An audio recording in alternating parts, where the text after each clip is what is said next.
Muito boa tarde a todos. Queria começar, em nome da Tinta da China, por agradecer a vossa presença aqui hoje. Estamos aqui para o lançamento do livro Tradução e Tradutores em Portugal, que muito nos orgulha publicar, com a organização de Teresa Ceruia. E compete-me fazer alguns agradecimentos. Queria começar por agradecer à Biblioteca Nacional por nos acolher. Queria também agradecer ao SEC da Universidade Católica e à FCT por terem também, em parceria connosco, tornado este livro possível. E queria apresentar as pessoas que estão aqui connosco hoje, além de estender também o nosso agradecimento por terem aceitado vir aqui hoje fazer a apresentação deste livro, o professor Dr. Peter Annenberg e o professor Dr. Rui Carvalho Lima. E, claro, Teresa, muito obrigada a si pelo livro e por ter confiado na Tinta da China para fazer este trabalho, e passo desde já a palavra ao professor Dr. Peter Annenberg. Então, muito boa tarde a todos. É um prazer estar aqui e agradeço a presença de todos, também à editora, não só a presença, mas também a publicação deste livro. Eu falo hoje com 3 chapéus ao mesmo tempo. O primeiro chapéu é o chapéu de vice-reitor para a investigação da Universidade Católica Portuguesa e, como tal, fico obviamente muito contente a assistir a mais um momento de lançamento de resultados de investigação, que sempre é um grande serviço à sociedade que as universidades prestam. Ainda ontem, numa reunião com colegas da Europa, utilizei esta expressão que as universidades prestam serviço à sociedade através da investigação, e alguns colegas ficaram muito indignados com a palavra serviço. É uma palavra que hoje em dia já não se utiliza, mas eu acho que neste contexto e neste livro especialmente, e neste projeto, é mesmo isso, devolver à sociedade portuguesa um conhecimento que sem este livro certamente não iria estar disponível e que faz a diferença, recordando no momento em que vivemos a necessidade, a possibilidade e a urgência da tradução e como ao longo da história tem sido de facto um desafio, mas sempre também aliado ao progresso das sociedades quando olhamos para os efeitos da tradução. Portanto, como vice-reitor, estou muito contente e ainda mais contente, se é possível, estou em representação do SEC. A Alexandra pediu-me também falar geralmente em nome do SEC, falo especificamente em nome da linha de investigação que albergou este projeto desde o início, o que é uma expressão errada, porque os projetos à volta da tradução são mais antigos do que a própria linha de investigação sobre tradução e compreensão que nós temos no SEC, e é isto que me deixa extremamente contente, porque, sem dúvida nenhuma, esta obra é a expressão de um esforço de décadas e é a expressão de um esforço que tem tudo a ver com o nome da Teresa Ceruia. Porque é sem dúvida nenhuma a pessoa que introduziu em Portugal, com alguns colegas, os estudos de tradução como um estudo académico, fez mil e uma coisas para isso ser uma realidade em termos de ensino, em termos de investigação. E por isso o SEC e toda a comunidade à volta da tradução estão extremamente gratos à Teresa Ceruia por este trabalho de décadas. E este projeto especificamente não tem décadas, mas é também um projeto ambicionado e querido há muito tempo, que é focando de facto os estudos de tradução na dimensão histórica e tentando com isto contribuir para um melhor entendimento da história e por isso também do presente. E para o SEC, a linha de tradução, incluindo os seminários que houve, os encontros, incluindo a própria bibliografia intercultural que aqui nesta biblioteca se concretizou, tudo isso foram e são, como se costuma dizer, landmarks do trabalho do SEC, e sem isto o SEC não sabia o que é, e acho que o trabalho da Teresa Serruia, em geral, e neste campo específico, deixou aqui marcas que vão durar. E o terceiro chapéu é simplesmente de colega e amigo, a dizer que sempre aprendi imenso com a Teresa, não só em termos de tradução, mas também em termos de rigor e dedicação, insistência, persistência, para fazer com que os projetos se realizem. E isto foi, digamos, sempre uma experiência de uma professora que é 100% uma professora, com tudo o que isso significa, e tendo sempre feito questão, e gostaria de realçar isto, de não querer trabalhar sozinha em casa, mas em equipa. E tendo tido a capacidade, o que é muito raro, de juntar equipas e, mais raro ainda, nos manter ao longo do tempo. E isto deu depois também a força para este livro, que não é um livro de um único autor, mas de um grupo de autores que estão aqui e a quem também agradeço os contributos para o livro. E neste sentido, Teresa, muitíssimo obrigado. É um triplo prazer de estar aqui e espero que possamos contar com mais e mais trabalhos teus do SEC e não só. Muito obrigado. Obrigada.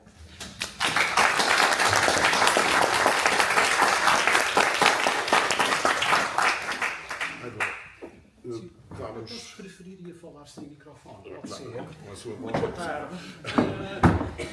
Tenho, em primeiro lugar, de agradecer vivamente à professora Teresa Serruia o honroso convite para dizer algumas palavras nesta sessão e quero também, naturalmente, saudar de maneira muito calorosa o professor Peter Vandenberg em representação do SEC, bem como a Sra. Doutora Catarina Homem Marques em representação da editora Tinta de China, e dizer que é uma grande satisfação, no final de tarde, ter um público numeroso para uma sessão, um acontecimento que, a meu ver, e tentarei também contribuir para isso, merece este público.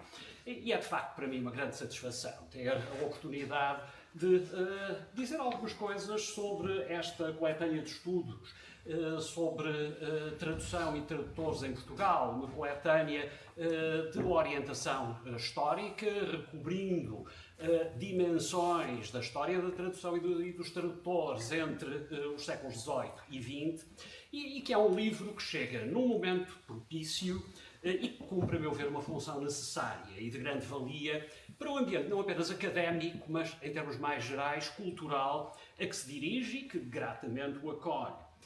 O quadro mais amplo para esta iniciativa de investigação e de publicação revela-nos a história da tradução como área investigativa importante da produção de novo saber, a passar por um momento, a meu ver, especialmente favorável no seu processamento académico. Esta é, aliás, uma dimensão contextual que obtém consideração atenta da organizadora do livro, Teresa Serruia, que na sua introdução identifica e descreve um conjunto de publicações que, distribuídas em especial ao longo do quarto século, que diretamente nos antecede, foram marcos importantes e recentes na legitimação disciplinar da história da tradução. E é especialmente interessante, da minha perspectiva, notar como algumas das preocupações, mesmo alguns tropos argumentativos que caracterizaram essa ascensão disciplinar, encontram consideração e resposta neste volume. Uma dessas preocupações, com comprovada constância em publicações que alavancaram o processo de legitimação a que me refiro, envolve ponderar o próprio recorte disciplinar da história da tradução, prevendo-lhe uma de duas alternativas. Ou se reclama para a história da tradução autonomia enquanto objeto de inquirição, com especificidade metodológica e discursiva e um território académico próprio, porventura, enfim, depois com as extensões da investigação para a formação que comumente se verificam nas humanidades.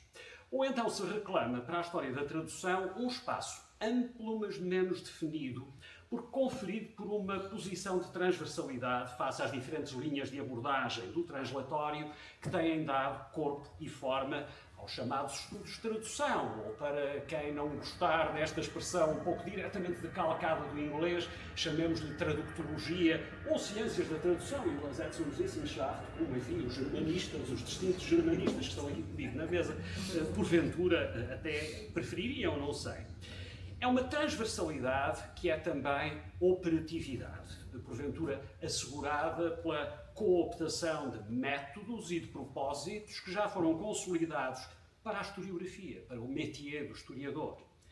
Estas alternativas são consideradas com graus variáveis de explicitação na alguma da produção ensaística que a introdução do volume expressamente nomeia, desde logo no volume ensaio de Anthony Pym, 1998, republicado em 2014, Method in Translation History, em que, por um lado, Anthony Pym se mostrava, desde o início do estudo, algo ansioso quanto a uma espécie de exclusão da história da tradução do território disciplinar que memoravelmente tinha sido delineado por James S. Holmes em 1975, num estudo tantas vezes homenageado como fundador, e queixando-se ainda Anthony Pym do que via como uma fragmentação do desígnio histórico entre os espaços, respectivamente, do descritivismo e da produção teórica, em particular o campo a que veio a chamar-se hermenêutico, Anthony Pym formulava o seguinte voto, que eu citarei em tradução minha.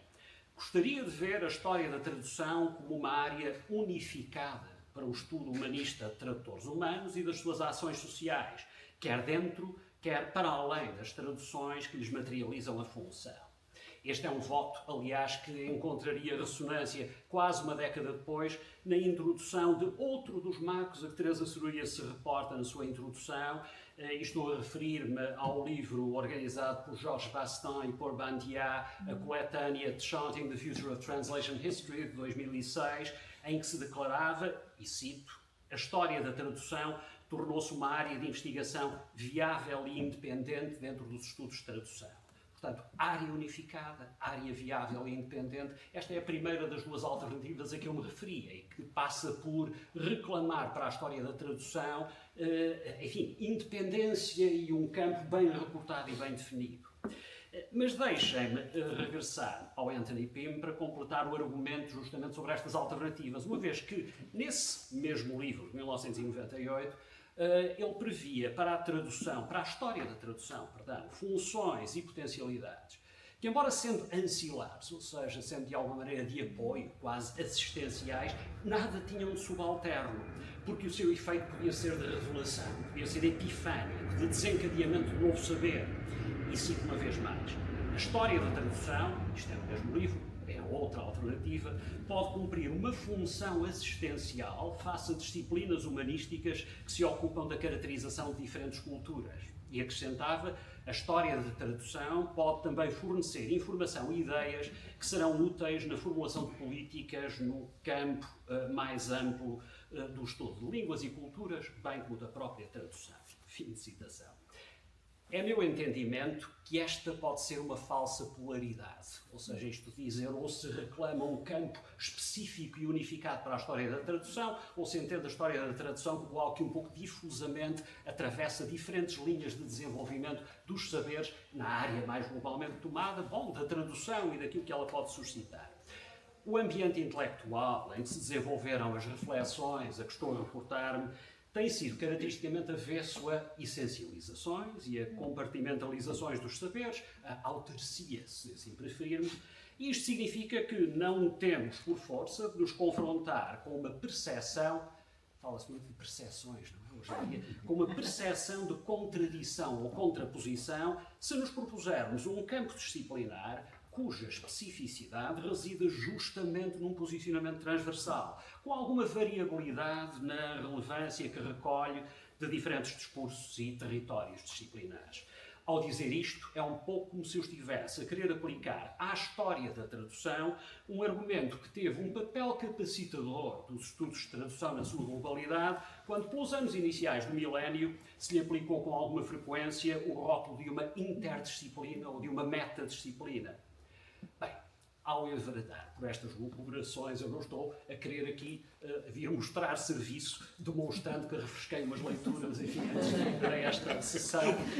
Queria, isso sim, criar uma base de sustentação para a minha convicção de que o livro que hoje é lançado responde muito gratificantemente à possível perplexidade causada por diferentes discursos de legitimação do seu objeto, que é, como sabemos, a história da tradução e dos tradutores num certo espaço e tempo. E, a meu ver, responde também, em termos mais gerais, aos desafios próprios do contexto imediato, o tal quarto de século que nos precede, que lhe traz capacitação intelectual, que traz a este livro o seu empoderamento, como hoje em dia às vezes se diz. Desafios esses que incidem de modo diversificado, nos complementar, numa gama ampla de modelos e de objetos de inquirição, articulados com o arco temporal que se anuncia no subtítulo do volume, do século XVIII, passado mais recente, do século XX. Essa diversidade permite o reconhecimento pronto de um dos modos como o livro dá consequência imaginativa a valores intelectuais de grande atratividade nas culturas académicas do nosso tempo. Tal como a organizadora muito claramente expõe na sua introdução, o livro não pretendeu nunca assumir a forma de uma narrativa unitária e monoperspectival.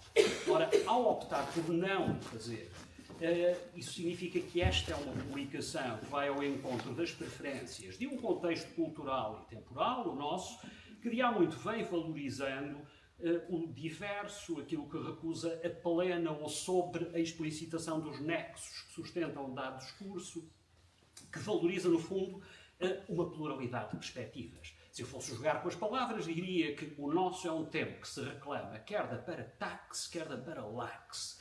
E é assim que encontramos o livro a familiarizar-nos, e agora começarei a especificar um pouco, através de contributos, quer de Teresa Seruia, quer, por exemplo, de Jorge Bastos da Silva, com topos estruturantes e definidores dos discursos sobre a tradução ao longo do já referido arco temporal, mas que também nos confronta com estudos de caso, práticas translatórias, de contornos e conteúdos tão específicos quanto diferenciados. Por exemplo, Tragédia de Racine, no ensaio de Marta Anacleto, escrita para crianças, no Maria Teresa Cortês. Traz-nos ainda as mutualidades entre texto e contexto, verbo e experiência, quer no estudo, por Rita Bueno Maia, da ação de um mediador entre línguas, mercados e socioculturas literárias, quer na inquirição a Christine Zurbach procede das relações entre tradução, política e, bom, a mais social das práticas artísticas, como Raymond Williams famosamente chamou ao teatro.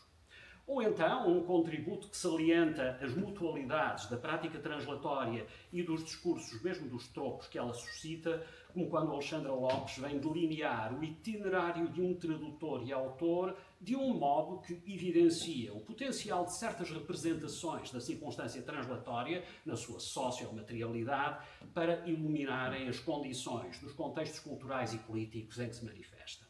E ainda, como que testando tentadoramente os limites do campo de inquirição, o estudo por Maria Lino Muniz de casos em que mascarar escrita original como tradução revela contextos em que versões, intrigantemente, e apesar da sua condição derivativa, em que versões se afiguram detentoras de maior capital cultural do que textos que se apresentem como originais.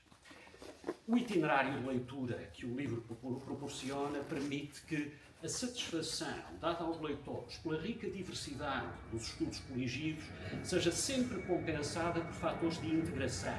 Isso quer através de uma retórica da economia interna do volume que se sustenta, por exemplo, da consciência que discreta e pontualmente os autores vão verbalizando de que participam de um projeto devidamente construído, devidamente articulado, quer através dos enquadramentos propostos por Teresa Seruia, enquanto organizadora e também autora, porque o seu labor na estruturação e apresentação do volume se realiza não só através da já referida introdução, mas também de ensaios estrategicamente colocados em pontos distintos do livro, o último dos quais um densamente investigado e documentado estudo para-arqueológico de coleções, bibliotecas e antologias.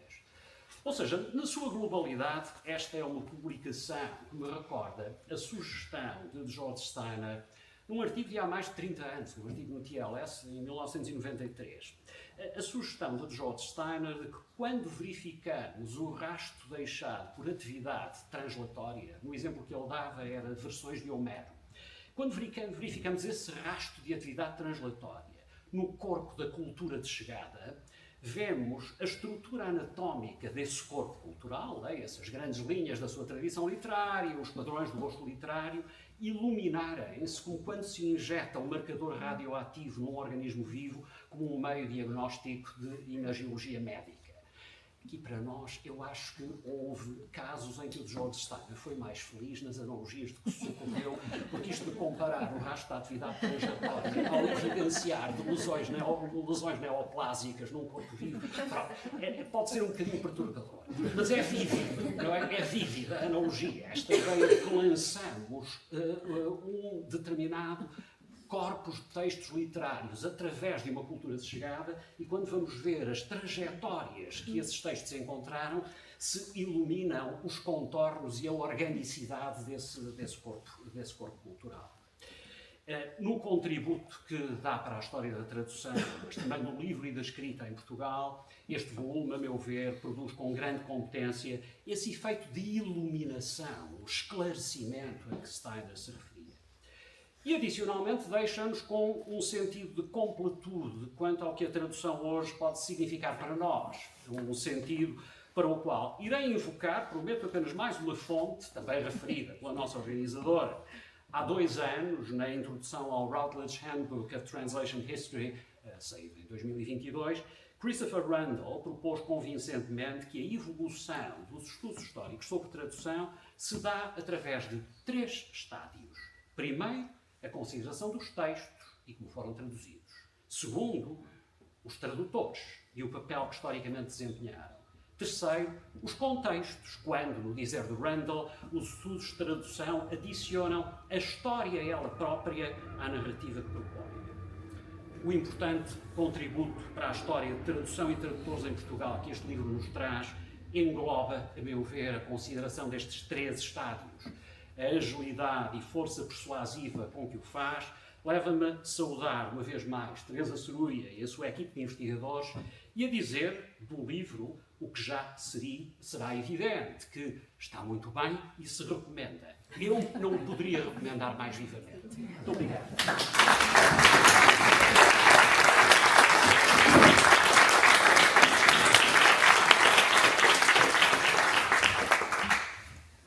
Bom, esta é a parte mais simpática, digamos assim, para mim, porque é só umas palavras de facto de agradecimento.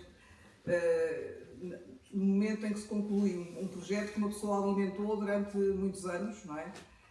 E quando esse projeto se conclui, não é? Chega ao fim, se conclui, porque espero que continue, noutras modalidades eventualmente. Esse dia é um dia particularmente feliz. Pronto, feliz para mim. E também, enfim, acho que fazia alguma falta à cultura portuguesa e chama a atenção para uma atividade que todos sabemos que é fundamental no nosso dia-a-dia e na nossa cultura e que não, enfim, tem um reconhecimento hoje em dia um pouco maior do que antigamente, mas que ainda carece de facto de ser muito aperfeiçoado e muito mais, tornado muito mais visível. Um empreendimento que, como disse o meu colega muito bem, não podia ser levado a cabo solitariamente, não é? E, portanto, os meus primeiros agradecimentos, a minha grande gratidão vai para a equipa reunida de diversas universidades portuguesas. É a Maria Lino Muniz, que está ali atrás, Maria Lino Muniz, Alexandra Lopes, que está aqui à frente, a Cristina Zuabar, que está ali, exatamente. Comentário breve. A Rita Maia, que está ali. A Teresa Cortês, que está ali. A Marta Anacleto de Coimbra, que infelizmente não pode estar fora do país. E o Jorge Baixo Silva, que também não pôde estar presente. Também estou a ver ali assim a Zulmira, que esteve para pertencer, não pertenceu, mas de coração eu sei que pertence. Estou a trabalhar no... Pronto, e agradeço também a presença dos outros colegas, Karen e outros que estão aqui de outras universidades. Deixem que eu eu quero salientar muito especialmente o contributo da Maria Lino Muniz, pela ajuda que ela me prestou nas muitas fases, nas muitas fases do fabrico do livro, e quero dizer que ela foi uma companhia pessoal e técnica imprescindível. Técnica, porque colmatou, digamos, as minhas falhas computacionais, que são bastantes, e tive ali sempre um suporte, que era só telefonar, um suporte, de facto, absolutamente imprescindível. Refiro logo a seguir o SEC, portanto, o Centro de Investigação da Universidade Católica, a que eu pertenço, com imenso gosto e honra, que apoiou este projeto desde o início, com todo o empenho académico e financeiro. Aliás, este projeto só pôde prosseguir com este suporte. Portanto, um imenso obrigado à sua diretora, a professora Alexandra Lopes, também por muitos anos de gratas afinidades e proximidades. O professor Rui Carvalho Homem dispôs-se a vir aqui do Porto apresentar o livro, sendo um especialista no assunto da história da tradução e a figura cimeira, e uma figura cimeira dos estudos de tradução na Universidade do Porto. Era a pessoa certa para esta tarefa. Fico-lhe gratíssima pela prontidão com que respondeu ao convite, não exigindo, sei lá, várias trocas de mails e estar à espera se responde ou não responde, que é sempre uma coisa um bocado incomodativa para quem faz o convite. O colega Rui respondeu de imediato e eu, de facto, estou-lhe gratíssima por isso. Ainda por cima, um livro com centenas de páginas e com uma grande multiplicidade, pronto, de subtemas. Agradeço, e claro, que o meu colega e amigo de longuíssima data e chefe de linha no SEC e vice-reitor da Universidade Católica, pelas palavras simpáticas que disse, e pronto, é verdade que isto já dura há muitos anos e esperamos que tenha continuidade. Também agradeço à editora Tinta da China, que aceitou, Catarina, que aceitou fazer o livro, não é? E com quem sempre mantive contactos muito cordiais. E espero que possamos voltar a colaborar num futuro mais ou menos próximo. Também para a Biblioteca Nacional, acho que não está cá ninguém. Está aqui a senhora. Está ali, desculpe, não tinha. Desculpe.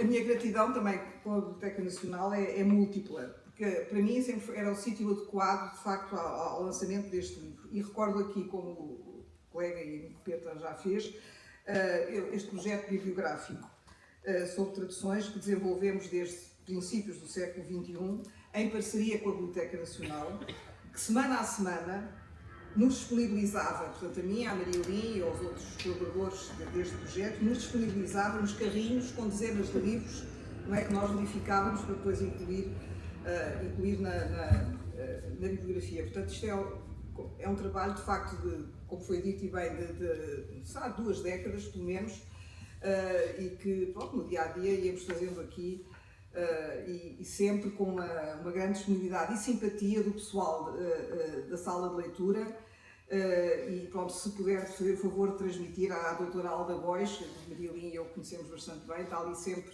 prestável.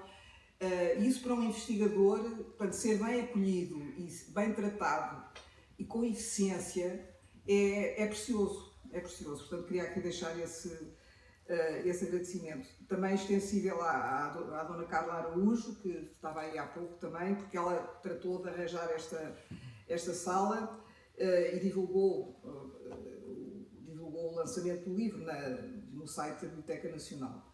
Mesmo sendo uma semana, não é, cheia de eventos, aqui está a decorrer outro, pronto, ali ao lado.